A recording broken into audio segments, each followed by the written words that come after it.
اب مجھے پتہ نہیں تھا، بھائی پتہ نہ ہونا تو عذر نہیں ہے نا بھائی. جب میرے اللہ نے مجھے مال جیسی نعمت دی ہے تو پھر اس کے مسئلہ سیکھنا بھی تو فرض ہے. پوچھ لیں بھائی زکوٰۃ کیسے ادا ہوتی ہے اور کن مالوں پر ہوتی ہے، کس کس چیز پہ زکوٰۃ ہوتی ہے.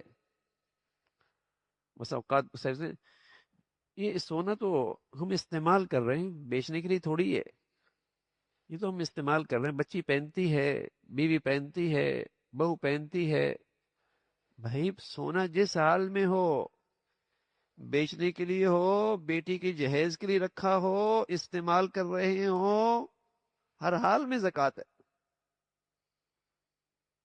یہ پیسہ تو ہے نہیں، یہ تو پیسے کی طرح ہے، سامان تو نہیں ہے، یہ تو پیسہ ہے.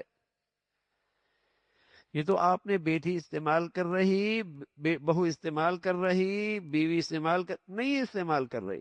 آپ نے اپنے بیٹی کی جہیز کے لیے رکھا ہے، آپ نے اپنے بیٹے کی شادی کے لیے رکھا ہے. سال گزر گیا، زکوٰۃ ہے. ایک تو بنیادی غلطی یہ ہو رہی ہوتی، ہم زکوٰۃ کی تاریخ مقرر نہیں کرتے. وہ ضروری ہے. پھر یہ ہوتا ہے کہ زکوٰۃ کی تاریخ تو مقرر کر دی، یہ پتہ نہیں ہوتا کن کن چیزوں پہ زکوٰۃ ہے، کن کن چیزوں پہ زکوٰۃ، یہ پتہ نہیں ہوتا. تیسری بڑی غلطی ہوتی ہے، جو بہت ہی بڑی غلطی ہوتی ہے، وہ ہم یہ سمجھتے ہیں کہ ہر رقم پہ سال گزرنا ضروری ہے.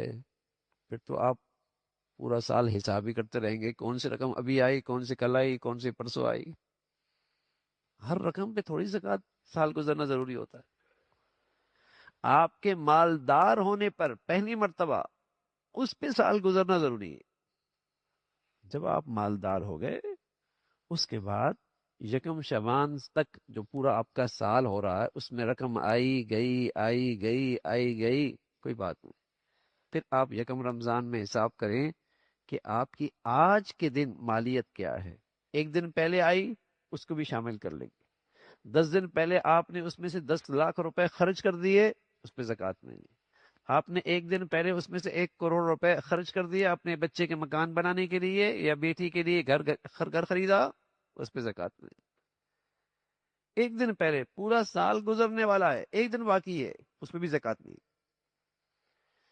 تو یکم رمضان کو جو آپ کی مالیت بن رہی ہے اس مالیت پہ آج کی ایسا حساب ہے.